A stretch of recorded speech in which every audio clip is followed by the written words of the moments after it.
Blog Talk Radio.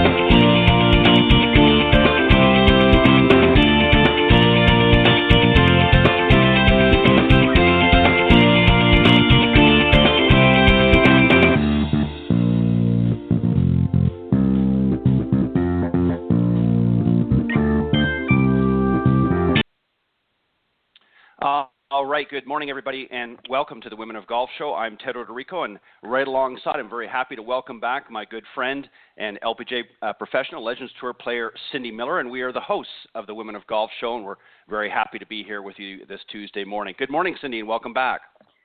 Good morning, darling. How are you? I'm doing well. You've had a little bit of a vacation, actually not a vacation. We'll talk about that in a moment, but glad to have you back. I missed you the last couple of weeks, and you've been off doing some very interesting and exciting things, and we'll talk about that a little bit later. But I want to welcome everybody to the show this Tuesday morning. A couple of things we want to talk about. First off, let me remind everybody, though, that we are live every Tuesday morning from 9 to 10 a.m.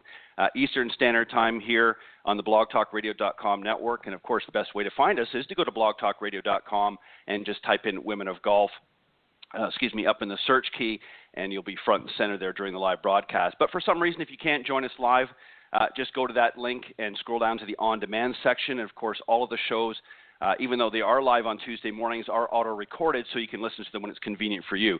Some other great ways that you can tune into the show, go to itunes.com, stitcher.com, tunein.com, and now talkstreamlive.com, and you can pick up the show there whenever, again, it's convenient for you. But we want to thank those of you joining us live this morning for taking the time out of your busy morning. We've got a great show for you this morning. We've got the most recent winner, of course, Allyssa Ferrell, joining us here in just a second. She just won this past weekend, her first win on the Symetra Tour, the 5th annual Garden City Charity Classic that was held at Buffalo Dunes Golf Course in Kansas. We're going to talk to her in just a few moments. But Cindy, I just wanted to very quickly mention before we bring Allyssa on, of course, as everybody knows, today is September 11th, and 17 years ago today, tragedy, struck here in the United States, in New York City, and many lives were lost. And I think it's just, it's hard to sometimes, even these many years later, to find the words. But I found some inspiration this morning. I was looking through the internet just for some different things about it. And I saw some great pictures, which I've recently put up on Facebook. And I know, Cindy, you saw the post. Of really some men, arm in arm, firefighters, policemen, just looking on the memoriam today and previously, and just really not just reflecting but remembering and sort of sharing a common bond. And I think it's so important, not only as Americans, for those of you, and even us Canadians that remember quite vividly what happened 17 years ago today. That we understand that there's a bigger picture here. It's not just to look back at what has happened, but how do we move forward all of these years later? Any thoughts that you want to share, Cindy, before we bring on our guest? No, you've said about everything you can. So God bless the United States. Yes. Okay. As I said, we've got a very special guest this morning, Allyssa Ferrell, and she is the winner of this past weekend's as I mentioned, the Garden City Charity Classic, and we're going to bring her on now and have a great discussion, talk a little bit about her win and a few other things as well. So, Cindy, let's welcome our very special guest this morning. Good morning. Good morning.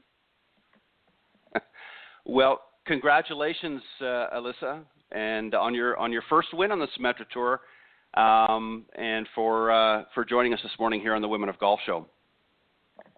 Thank you so much. I'm so happy to be here. Now, I'm going to, Cindy, if you don't mind, I'm just going to start it off real quick here, and just a couple things I want to mention. First off, your rookie year, of course, was back in 2015, so you've been on the tour for a few years now. This, again, as I mentioned, was your first win. You're a Michigan State alumna, so you've been playing, obviously, before out in the Symetra Tour, and this win actually jumped you up several spots to number 21 position in the Volvic Race for the Card, which, of course, gets you towards earning your LPGA status, if you will, for next season. So obviously I know that's in the back of your mind, and you've managed to amass a little bit of money along the way through the last 16 events, and so obviously that helps cover some of your expenses and that. What are some of the things when you come into a tournament like this past weekend? And obviously you didn't know whether you were going to win or not, and each week you get out there and battle against some of the best players on the tour. What goes through your mind as you prepare for an event to get yourself mentally prepared to say, okay, this is going to be my week? What do you say to yourself? That's a great question. So, this year on the Symetra Tour has been kind of unique where we haven't had a repeat winner. There's been a new winner at every event. So at any given week, I feel like anyone can win. And last week in Sioux Falls, I seemed to have really found my game and was starting to play well, and was kind of in the same position. I was a couple back of the leader, and Sunday was a big learning experience for me of how to handle the pressure and, just to keep playing hole by hole and shot by shot. So this win was really special for me. My sister was on the bag, who played golf for the University of Wisconsin. She graduated last year. Fortunately, due to a wrist injury and multiple surgeries, she is no longer able to play. So it was really nice to have her on the bag and to be able to caddy for me. I think that really brought me some inspiration this week, because every time I tee it up, I think about her and try and play for her as well, since she's not able to. And she has a great mindset, and so I think that really helped having her on the bag to be able to make sure we just, stuck to our game plan, took it shot by shot and hole by hole.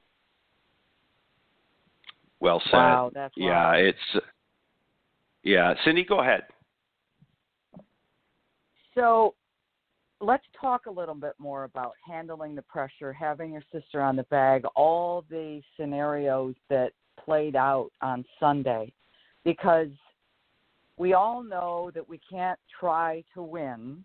We all know, anyone who's competed at the highest levels knows that I believe the hardest thing is to stay focused on the task at hand and not go behind or think future shots or what might happen. So how did you accomplish that? It's something that I've been trying to work on and focus on for a long time. So I feel like that's been my downfall, as I get ahead of myself and I start worrying about, in 4 holes, what's this going to be. So I actually work with Dennis Tiziani as my swing coach, who's Steve Stricker's father-in-law, and he's really helped me kind of think about how to play under pressure and take it hole by hole. You can't worry about what's going to happen in an hour. You have to worry about what's going to happen in the next 5 minutes, and as long as you can control that, you can keep moving forward. So I always just try and focus shot by shot, as hard as it is, to not get ahead of myself, and that seems to be working for me right now. That's great. Ted? I want to go back to Allyssa, just a little bit about your sister Brooke, who carried the bag for you on Sunday. First off, how is that to have somebody so close to you like that with you along the journey, if you will? And what specifically, if anything, did she say to you while you were sort of battling it out on Sunday that helped draw some strength for you? Yeah, well, actually, Brooke is still in a brace, so she pushed my clubs for 3 days with her left hand only, because it is her right foot that's injured. Yeah, so when she first told me she was going to try and do that, I thought she's kind of crazy. Her fiance was there, and he's very much capable of carrying my golf bag as well. But she just really wanted to be a part of it. She's such a trooper. Brooke and I have very different golf games. I play a little bit more safe, and she's a little bit more aggressive. So I think that's a really good balance at certain times on certain holes. Should we be more aggressive here, or should we play a little safer? So I think that really helps. When we went into the final day, I was 3 shots back of the leader, and everyone has been playing so well that I'm like, Brooke, let's just go in today, play the best game we can, maybe get a top 5. That would be the best scenario too here, or one of the best scenarios. And after I birdied 11, 12, and 13, I kind of looked over at my sister and I was like, well, I think we're pretty close. And she said, don't worry about it. Let's just keep playing golf. So in hindsight, my sister knew that I had taken the lead at that point because her fiance was telling her, but she didn't want to tell me, just to kind of keep me going in my game plan. Don't get too caught up in it. Right. And just kind of, again, just stay in the routine and not panic about it, because anything can happen. Someone can make a putt, yours lips out, whatever, and that's golf. That's what happens. And so you just have to be prepared for both outcomes. Again, well said. Cindy, what's interesting listening to Allyssa, talk about the differences between the two of them. Obviously, her sister Brooke being a little bit more of an aggressive player than what Allyssa is. It makes you wonder, in a given situation, if Brooke would have handled that situation maybe differently than what Allyssa would. You understand about that because you're a little bit more of an aggressive player as well. How do you, Cindy, and then Allyssa, I want you to answer this obviously as well, but in a situation like that, if you were on the bag with, let's say, somebody like Allyssa, being a more aggressive player, how do you sort of tone your game down a little bit, or your thought process down enough to not sort of overstep her game?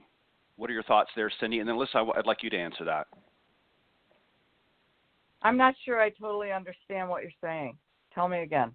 That's all right. Neither did I, so I'll have to repeat it because I don't even think I understood.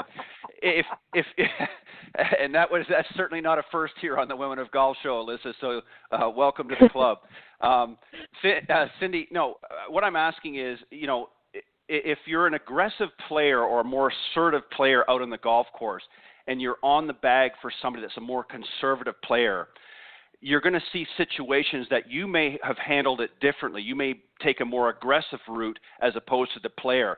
How do you find balance in that thought process enough to not say, well, you better, you need to go for this, Allyssa, or you need to do this, and not inject your play onto hers? Does that make sense? Or did I confuse you more? No. It definitely made more sense. I believe that it's very important that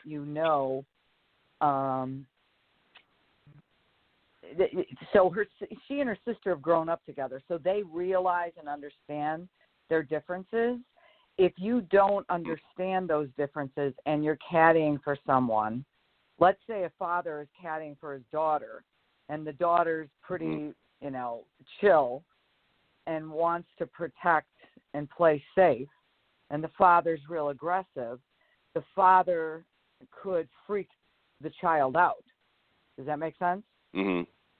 Yep, and perfect. Or like Alan will caddy for me, and Allyssa, my husband and I are the only married couple in the world that have played on all 4 major tours. My hubby played in the Masters 5 times, so he's a good player, but he's Mr. Chill, and he hits, every fairway and 18 greens, and, he's boring. So, but he's that's the definition of consistent, right?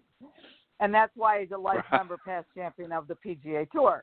I, on the other hand, are like, no, let's go for it, right? So we had to learn how to do this because there have been times that he's caddied for me on the Legends Tour where I'm like, I think I can get there. And he's like, I think you should lay up. Well, I just went from pursuing to protecting.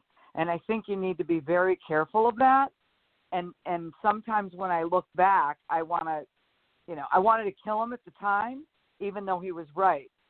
So what I think you need to do to better communicate is just talk it out and say, okay, so what do you think? So I think the caddy should ask the player, what are you thinking about? Mm-hmm. Is that the smart move? Are you comfortable with that? You know, is it a clear decision? Are you committed? You know, what do you think, Alyssa? Yeah, I agree with that. And, you just said, how the caddy should ask the player first. And that's exactly what my sister did. We get up to a shot and she goes, okay, well, like, what number are you thinking? Because a lot of times I always don't hit enough clubs and I'm always short, and she's always behind the pin. So that was a good conversation for both of us to have is, okay, what number do I have in my head? And we can make a compromise, and it worked out really well. But, yeah, you have to know when you're caddying, like, what your players are comfortable with. Just little things as a line off the tee or a target into a green and those kinds of things. Some pins you have to know that they're green pins and other ones are more yellow or red pins, and you kind of have to back off and just be smart and take your par.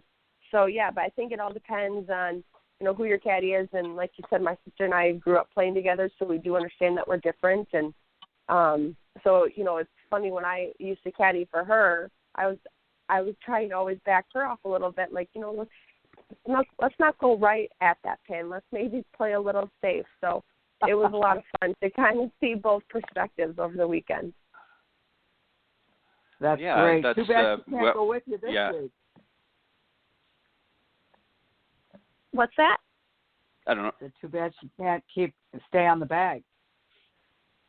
I know that would be ideal if she could. I think she's going to try and come back on the bag in a couple weeks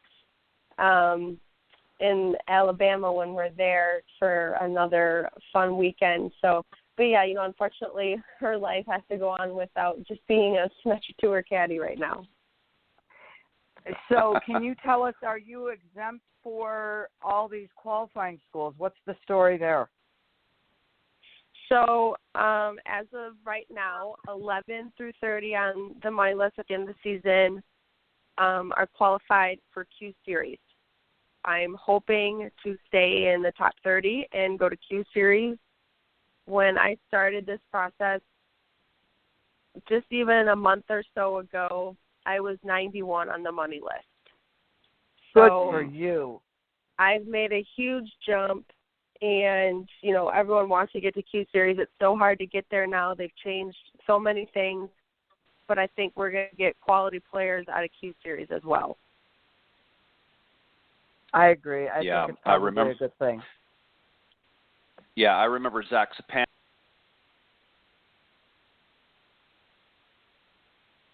I just lost him. I did too. Huh. Good. And anyway, I think not as good. There you go. Yeah. You're back. You do that a lot. It's going to be tough. You just kind of disappear. We lost you for a minute. Do I? Oh, okay. Well, yeah, I'm back. I'm sorry. But anyways, yeah. So there's lots of things happening with the Q Series, and I'm sure, Alyssa, that you will endeavor to stay in that top 30, as you said. You may even rise up the ranks again. You jumped, I think, 48 spots with this win this past weekend. So maybe another win, if not this week, maybe when your sister joins you back in a couple of weeks in Alabama, maybe you'll get another win on the bag then too. So, and that'll propel you even further. Just very quickly, where in Alabama is the tournament being held? It's being held in Prattville. Oh, okay. It wow, used to be the host of an LPGA event. Yes, that's the one of the Robert Walmart? Trent Jones. Yeah, Robert Trent Jones courses. Yeah, it's the one out in. Yeah, I know exactly where it is out in Prattville. I think it's Marriott Resort is there. Very good. I may have to make my way out there. That's actually not too far away from where I am in Florida. So let me ask you, Alyssa, very quickly on just sort of a follow-up about something that you said a little bit earlier on in your discussion, was sort of your level of confidence hadn't been there throughout the season. what specifically weren't you confident in your game? Was there a specific area of your game that you have been struggling with that now you feel it's tightened up a little bit? Or was it more just the mental side of the game and not so much the physical? You know, a big part of golf is the mental game. And if you mentally aren't there, then everything else kind of suffers. And I've really been struggling this whole year. And I've always, you know, it's always in the back of your mind of how long do I keep going at this dream?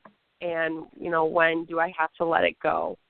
And back in August, we were in Milwaukee, Wisconsin, which is super close to me. And I hadn't really been making any cuts. My golf game was just suffering. Didn't feel like I was progressing. That's what I've always kind of said. As long as I keep progressing, then I'm going to keep going. And I thought about back in August giving it up and calling it quits and figuring out what to do with the rest of my life. And I talked to some people close to me, including Dennis Tiziani, and I talked to my old coach from MSU, Stacy, and they just kind of said, you know, you're not done yet. You're having, you know, kind of a slow go of it, and life on the road can get really tough being by yourself. And so Dennis always said to me, you know, don't quit because you're lonely. You'll be fine. So I just kind of put my head down, decided to give it a go and see what could happen. And so ever since then, I just had a different mindset of, you know, everything's going to be fine. Everything's going to be, you know, everything will work out. And just when you think you're working hard enough, you're not. So you got to put in even more time. So just kind of been putting my head down and just kind of keep going, and it seems to be working right now. Perfect. Let me just ask one other thing, and then Cindy, I'll throw it back to you. Again, just sort of on what you were just talking about, and I'm sure, you know, you have a chance being out there, you know, essentially every week playing on the Symetra Tour, have a chance to you know, talk and spend time with some of the other young ladies that are out there competing as well. Is that a common theme, what you just said, and how you felt out there on tour? You know, because some of them have family that travel from time to time, and some of them are maybe a little more fortunate, have family or friends traveling more frequently than others. But is that a kind of a common theme, do you think, with a lot of the players out there that, you know, week in, week out, they do get a little bit lonely? It's a, you know, it can be a grueling test of their golf and just their mindset. Is that pretty common out there that you hear with talking with some of the other young girls, that it gets pretty lonely out there and you can kind of get bummed out a little bit at times? Yeah, you know, even some of the young ladies that you think would be okay and, you know, you wouldn't think would even feel bad about being on the road by themselves sometimes, it just hits you at some point. You know, you're out here for 4 years and you're always away from your family, you're always missing things. So it does get tough, and that's part of the mental challenge that I think presents out here and what makes professional golf that much more difficult. You know, I am one of the more fortunate ones where even if my family's not with me all week, they fly in for the weekend and then they leave. So that has been really nice that I at least have a little bit of taste from home. Right. But, yeah, there's, you know, my good friend Erica Popson out here, fantastic player. Had her full LPGA card in 2014. She's kind of having a rough go of things right now. And so I know that her and I have had many conversations about the life out here and the struggles. And, you know, when golf isn't going well, it just, like, consumes you and overtakes you. But, yeah, you know, I think it does happen from time to time. And when you're playing better golf, it makes it a little more easier to be out here and away from family. But when all of a sudden golf's not going well, it feels like everything else is not going well. Right. We have a saying Cindy, at our, go. We have a saying at our house Go. forever, and I'm not what I shoot. You know, and so sometimes you can get so down, and then you question whether or not this is really what you should be doing. So good for you, number one, for having people close by that love you and care for you, because everybody goes through this, and for sticking to your guns. and staying true to your dream. Mm-hmm. And sometimes you have to stop and say, is all this worth it? And it truly is, because look at the lessons that you learn. Number one, by being tenacious, being resilient, sticking to your guns, mm-hmm. coming back, believing in yourself, all the things that are so important to be able to live a successful life. You know what I mean? And the funny thing is I was at a Legends Tour event this past week, and we were at BJ's Charity Classic in Boston. And, Michelle McGann, Susie Whaley, Jane Blaylock, Donna Capone Young, Hall of Famers. And there's just a mutual society of those who have gone through the war and survived, that we all respect each other, no matter whether you're a superstar or not, because no one gets there without working at it. So it's worth it. Yeah, really well put. I like that saying of you are not what you shoot, because I think that'll help me next time things don't go well. Because, you do start questioning kind of, what am I doing, and is it all worth it? Because it does feel like, a real struggle and a battle at times. So that's really well put. Thank you for that advice. You're welcome. Yeah, and that was actually free of charge, and he gives those little quotes all the time. And, I concur with Allyssa. That was well said, Cindy. And Cindy, you and I have talked about this. You've talked about some of your struggles, when you were out playing, and still sometimes when you're out there playing on the Legends Tour. But when you were on the LPGA earlier on, you had some of your own battles, and not so much, with being lonely in that, because obviously you had Alan there and that, but it can be difficult. And I think the other thing too, and Allyssa, I'm sure you felt this, is even though what Cindy said is true, that there are everybody goes through their own struggles, sometimes it can be a little bit daunting, because you see players out there that things look like they're coming and happening so easily for them, and you're thinking, why is this not, I'm working just as hard, I'm doing this, and so over here, it just seems like they're skating through week in, week out, and then always in the top 5 or 10 or something like that, and I'm here in the trenches, and sometimes it just seems not so much unfair, but just, gosh, what am I doing differently? And maybe I don't have the game. So doubt starts to creep in, as Cindy mentioned, as you mentioned as well. So stick with it. Congratulations on the win. I have no doubt that you're a champion both on the outside and the inside, and that some great things are going to be happening, but just stick with it. Thank you so much. I really appreciate it. Thank you for having me this morning. Good Not luck. a problem. We know you got to go. Yeah. Congratulations again, and good luck this week in the event. Thank you so much. Bye-bye. All right. Bye-bye. All right. That was Allyssa Ferrell, winner of this past weekend's Garden City Charity Classic in Garden City, Kansas, and she's off to Arkansas to play in this week's event. And she's quite an interesting player. Cindy, I'm sure there's some things that she has said that have resonated in your mind when you're out there playing. Some of the same thoughts, I'm sure, have creeped into your head a time or two, and I think that was some great advice that you gave her. Well, it's the truth. That's right. All right, so tell us, let's do it before we get on. Yeah, before we get on to our discussion, let's catch up a little bit. Cindy, as I mentioned at the opening of the show, of course, you've been off for a couple of weeks. So you said you were at an event last week. So tell us a little bit about that, what happened, and catch us up a little bit. Well, we were very lucky. We got to go to the BJ's Charity Classic, and typically there's 78 pros from the Legends Tour that are invited to come participate, and we raise money for the BJ's Charitable Foundation. And this year and last year, what they do is they sell a sponsorship to companies for those who don't know how to play golf.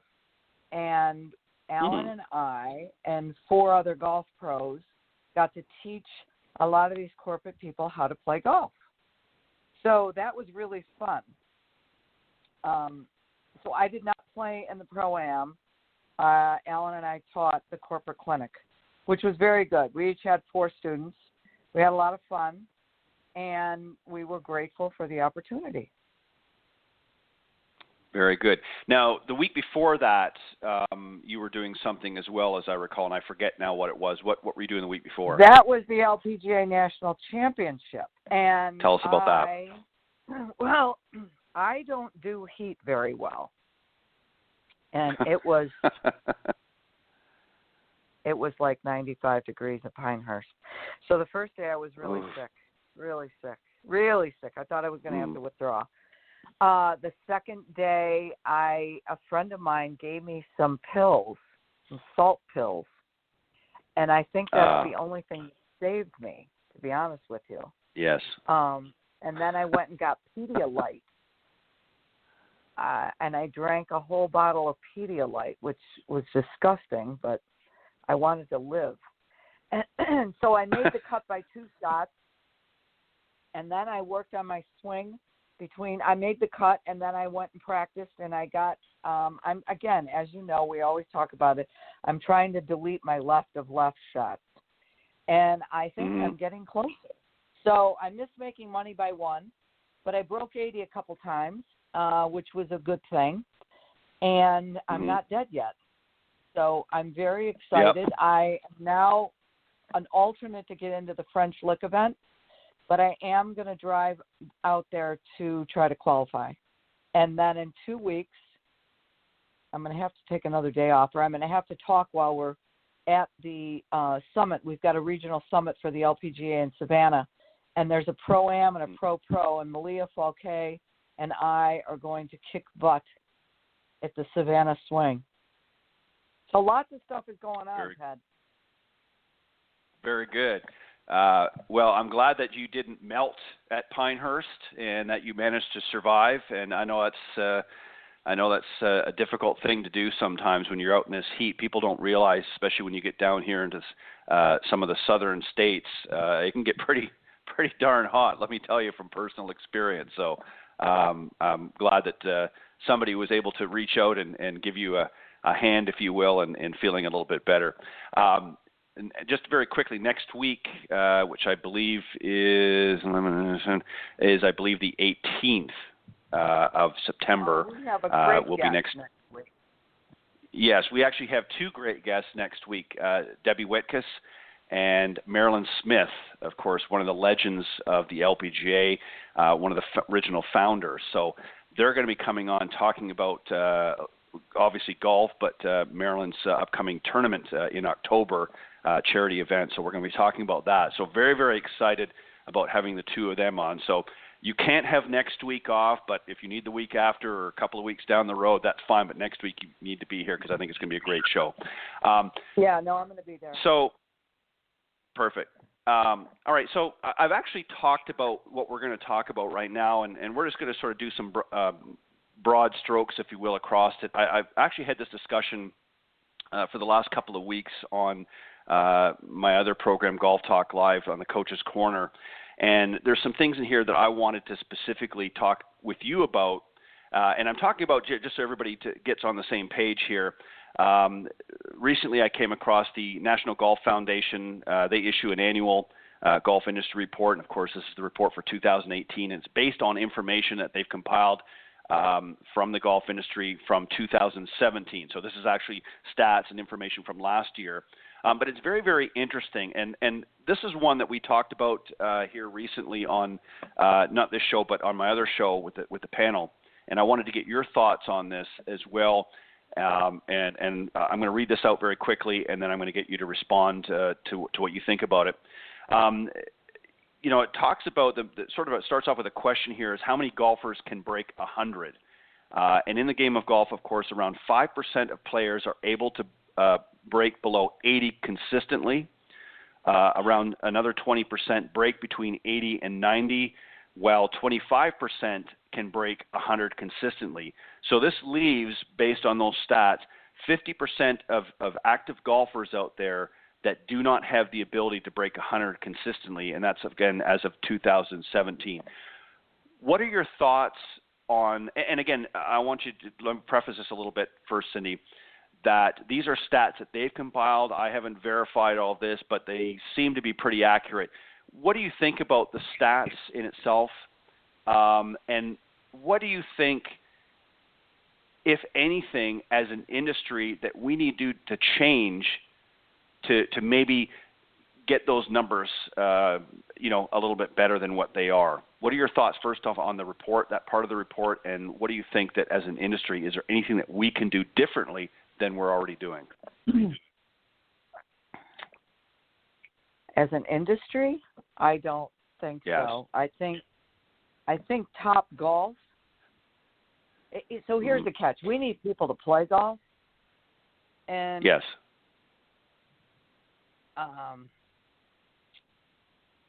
play golf. We need people to enjoy playing the game of golf, and then they need to choose whether or not they want to get better at golf.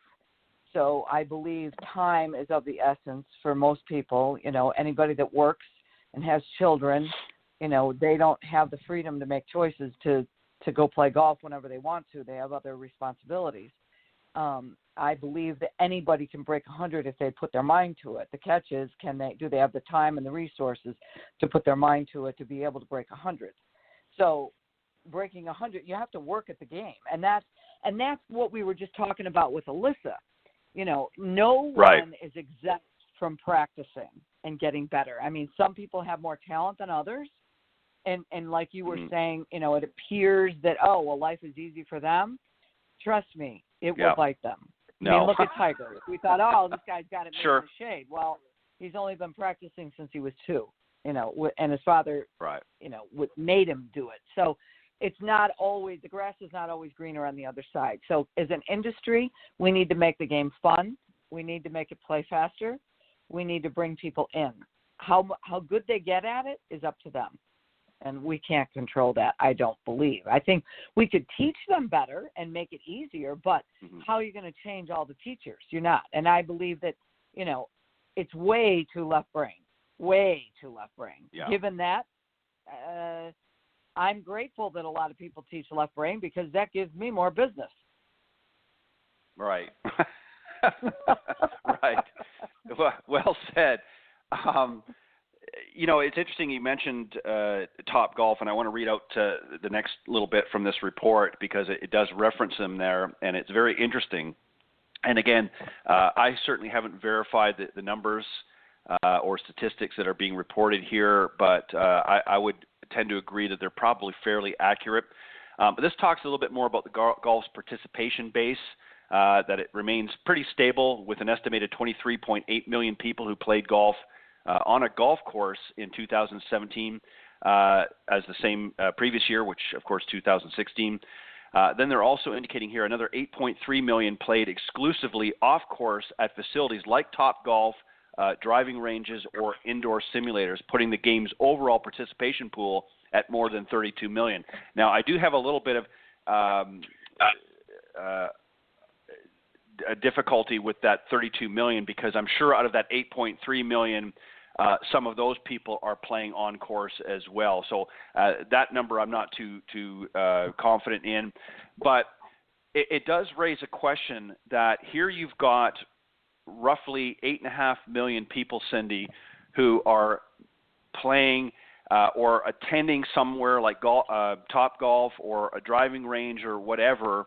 And again, I'm sure that there's a good number of those people that do then transition to a golf course. But you hit it right on the head, is that we can't make somebody a better player if they're not coming out and actually playing on the golf course.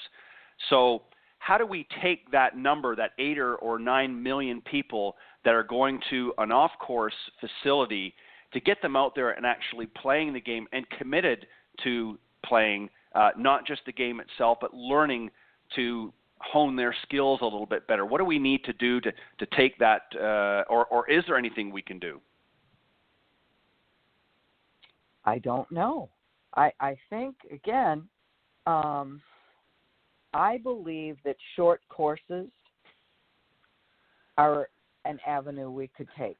And I believe that, like, the LPGA International Golf Course has the Practice Academy, which is 1, 2, 3, 4, 5. Wait a minute. 1, 2, 3 holes. And Harvest Hill Golf Course in Western New York and Orchard Park has 3 holes. And those 3 holes are great for beginners to go on. So we do playing lessons on those 3 holes because we're not holding people up. They're real holes, you know. They have nice greens. They don't. The one up here doesn't have any bunkers, but the one in Florida does. Those 3 holes are so important. And so we tend to go to places like that to do our playing lessons so that people can learn to be comfortable. And once they realize it's only $15 to go play, I can do that in an hour and then leave. And so it's the next step from Topgolf first for fun, and then driving range for a few lessons, and then the 3 holes, and then maybe 9 holes, and then maybe 18 holes. So I think there's a progression that would be important to let people know that they can do that. But you have to have the 3 holes. Yeah, and I agree with that. I think that one of the things I remember growing up, you know, obviously I had some exposure, you know, to country clubs and things like that. I wasn't obviously a member. My father wasn't until a little bit later on. But, you know, he didn't take me to the club to teach me how to play golf. We went to a local par 3 course, which is also sometimes called an executive course. That's where he taught me. You know, he taught me some of the fundamentals in that on, of course, at the driving range to learn how to hit the ball first. But, you know, he didn't take me to the nice swanky golf clubs or the resort courses, you know, at that time to learn how to play the game. He took me somewhere that he knew that I would be comfortable and realistic for my game at that time. I started very young. I hit on the driving range when I was probably Tiger Woods' age, but by the time I actually got out on the golf course, it was more like about age 7. So, you know, I still was developing coordination at that time. So, you know, he took me somewhere that was realistic for my game. And I think that one of the problems that I see with a lot of golfers out there, especially new golfers, is they'll go to a course, especially the guys, the gals I think are a little bit are more level-headed, but the guys think, okay, I'm going to go out here and I'm going to play from the championship tees because, you know, I just paid $65 for the round and I want to get my money's worth, and they can't hit the ball worth beans. So then they get out there, they get frustrated, it's not a fun time, it's not enjoyable because they're not a really good player yet, and they're playing a very difficult, challenging course. So I agree with you. I think that some of these facilities out there, I wish we had more of them out there for some of these newer golfers and younger golfers to get out there and learn a little bit as they go along, and then advance and play some of the more traditional and you know, better courses, if you will, as they become more confident and comfortable out there. Do you agree with that? I do agree with that, and I also agree with U.S. Kids Golf, and what they do is they allow these children to play from tees where they can shoot even par. So they move the tees up, and we've had John Bryan on from U.S. Kids Golf. I believe that the tees need to be moved up so that you can shoot even par, and again, that makes it a lot more fun. Rather than, you know, if I can get on the green and par, so that's what I tell most of my students. If you can get on the green and par 2-putt, you just shot 108, and that's really good for somebody who doesn't know what they're doing. Right, exactly. I actually had somebody on the panelist mention this last Thursday with that very issue, not just about moving the tees up, but also about par itself. You know, when we think of par, of course, we think for most of the golf courses out there, par 72. Well, that's a pro's par. And I think people need to go out with a mindset, instead of thinking of 72 as their par, maybe thinking 90, you know, think bogey golf, and think as 90 as their par. If so many people are having a difficult time breaking 100, why are you focusing on 72 as your par? Why not change your mindset a little bit and say, until my game gets better, 90 is going to be my par. That's what I'm going to be shooting for. It's a more realistic number to shoot for than trying to think, okay, I'm averaging 105 strokes out there. Why am I going to be focusing on this par 4? I'm going to look at it as a par 5, or this par 3. I'm going to think of it as a par 4. What are your thoughts on that? Maybe changing that mindset for some of our golfers out there, especially those that don't play very much. I'm not talking the industry to change par 72. I'm talking about the golfers when they go to the golf course to change that par for them. Well, that's what they absolutely have to do. I mean, because they can't shoot par. So, right. With the numbers you just read to us, so I'm going to use that. So 50% of the people that play golf can't break 100. So that's right. If you don't invest the time, money, and energy to get better, shooting 108 is really pretty good. Right. If you break 100, you're better than 50% of the golfers in the world. Or is that the U.S.? That's the U.S., but I'm sure it probably translates globally. This report, of course, the stats, they're mainly referring to the United States here, but yeah, I'm sure that that's probably similarly accurate outside of the United States as well. It may be higher, maybe a little bit lower, but I would say it's probably pretty accurate. But no, you're exactly right. I look at it this way. If I'm somebody that's struggling to break 100 with any sort of regularity or at all, and I say this in the politest way, I have no business thinking about 72 as my par, especially if I'm not willing to put in, as you suggest. Possible. Well, yeah. Well, exactly. So, so why am I playing the back tees? Number one. One of the greatest players that walk this earth on the male side, Jack Nicklaus, has been a big proponent of players, golfers, and he has done it himself, obviously not in tournament, but in personal life. He's even moved up because he knows that he does not have the game he once did, but he wants to get enjoyment. So if you're frustrating yourself playing from the back tees week in, week out, why not move up a set or two or even three, depending on your ability, and make it a more fun and enjoyable game? And as you improve and as your skills develop, if you want to move back a set of tees because it's no longer challenging for you, that's fine.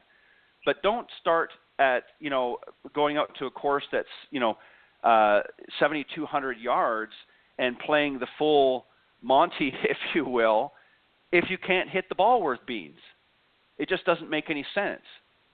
And Cindy, I know you've worked with players that just sometimes, you have to shake your head and say, why are you doing this?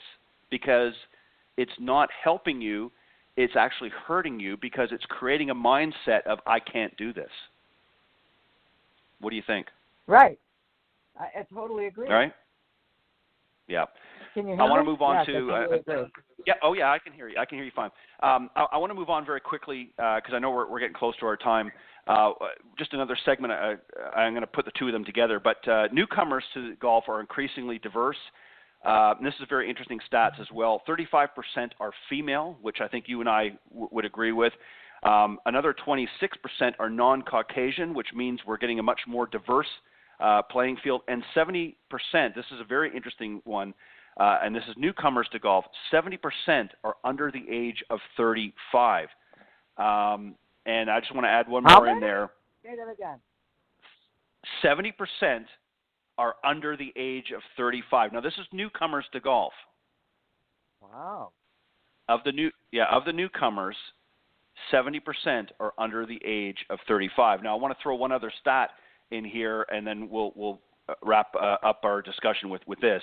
The number of golfers aged 65 and over actually increased 13% to 3.6 million in 2017. This number will continue to increase as the balance of baby boomers cross that milestone. So not only do we have somewhat of a boom of younger golfers coming in, newcomers. But even our older golfers, that number or those numbers are increasing as well because our baby boomers are hitting that, that retirement age, and they want to get out there and enjoy some of their retirement out in the golf course. So there's two areas that really the industry needs to focus on. But the first one that really stuck out to me is of newcomers, 35%, that's over a third, are female. That's a very exciting number in my way of thinking. What about you? It's awesome. I'm so glad you did this. Well, I think it's important. But thank you. Every once in a while, I do come up with a good one. I think it's important as an industry that we understand reports like this. And again, as I said a few times now, I don't know.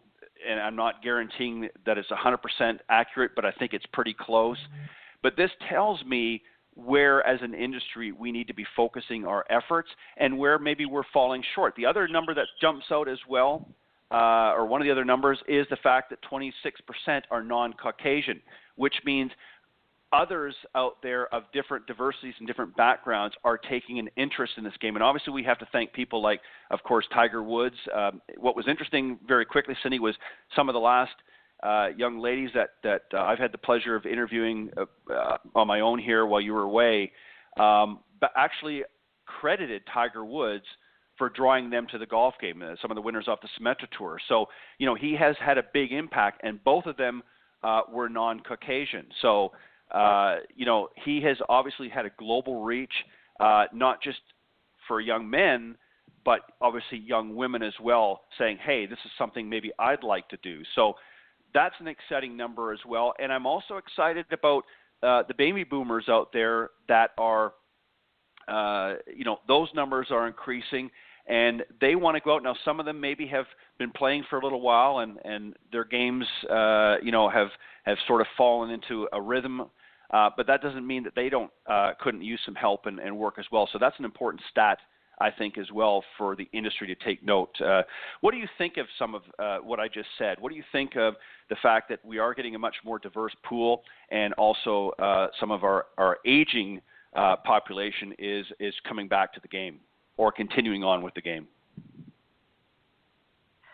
Well, I think, it's funny. When I was little, I thought when I got old, I wouldn't mind being old.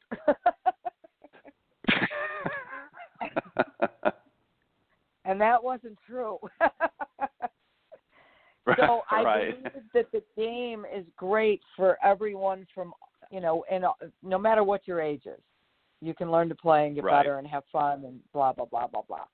So, and it's funny because I thought to myself, who are our customers? And I got to tell you, it's juniors and it's seniors. Mm-hmm. It's not a lot of middles, because the middles are busy working and creating lives and having children and have growing families and all that stuff. So it's juniors and seniors, which, what you just said is validating what we've experienced here. So this is very interesting. I'm glad you talked about this. Good job today. Yeah. And it's just, I think it's good information for not only for us to understand and to be made aware of, but I think it's also important for those of us in the profession to have discussions about this as well, and bounce ideas off one another on how we can, and I don't like to use the word capitalize, but to really move forward in a positive direction. One of the things that, and again, I want to say this respectfully, not everybody, Cindy, is going to rise to the caliber of players such as yourself or young Allyssa that joined us earlier. But they want to get out and join that. And I think junior golf is important, but it cannot be just solely focused on as a feeder for tour life or tour events. It has to be something else, another component. So I want to see more, golf programs that just play golf and not about necessarily having to always be hardcore competitive golf, because I think sometimes can be a turnoff, even for parents, not just the kids, but for parents to say, well, you know what, my kid doesn't want to play, or my kid isn't going to play, in competitive golf, and that they just want to go out and have fun, and they see some of what's available out there, and it kind of shies them away because they know that their child maybe has the interest or the abilities to play at that level, so they don't think it's for them, and they kind of shy away from that. So it has to be more diverse, I think, in the industry, but I think we need to have these stats and these figures made available, and there needs to be discussions amongst ourselves and our peers to really be able to use that information properly and learn from it. We have to learn as well. It's not just the people that we teach. We have to learn as we go along because it's an ever-changing world. Final thoughts, Cindy? Absolutely the truth. I totally agree. And I think that just learning to play and being mediocre or average is okay. Again, our daughter, Kelly Miller, has only broken 90 once, and she's Jimmy Roberts' producer for the Olympics, and she's going to be flying to Paris for the Ryder Cup for the Golf Channel because she produces Morning Drive and Live from. So you don't have to be good at this to be involved and even work in the business or not work in the business, but be able to play business golf. So, there's many ways to learn to enjoy, and you don't always have to try to master the game of golf. No, that's for sure. And you know what? Even the best players will tell you that you will never master the game. You might improve, you might become very proficient, but you will never master it. They're always learning. Always, it's like evolution itself. There's always an evolving point to this game, and you certainly can reach high levels of the game, as many have. But it's just a great opportunity to get out there, have some fun. Fun is the key word, I think, Cindy. But just the camaraderie that can develop and the business connections that can develop. And just sometimes you have to get out there, and when you shank one or you hit a big old slice, sometimes you just have to laugh at yourself and say, you know what, on to the next shot. Forget about that one. Let's move on and not take it so seriously. Just go out and have some fun. Cindy Miller, good to have you back. I missed you, my good friend and my partner here on the show. And we've got an exciting show next week with Debbie Waitkus and, of course, Marilyn Smith, legends of the game. So we'll welcome them next week with a great discussion. But on behalf of Cindy Miller and I, we want to thank you for tuning in this morning to the Women of Golf show. We always appreciate your listenership, and we will continue to do our best to bring you some great and interesting guests to the show. So on that note, thank you. Have a great week, and remember those who have not only fallen, but those that survived as well on this very important day in American history, September 11. Thank you, everybody. God bless, and we'll see you next week. Thanks, Cindy. Thanks, Ted. Bye-bye.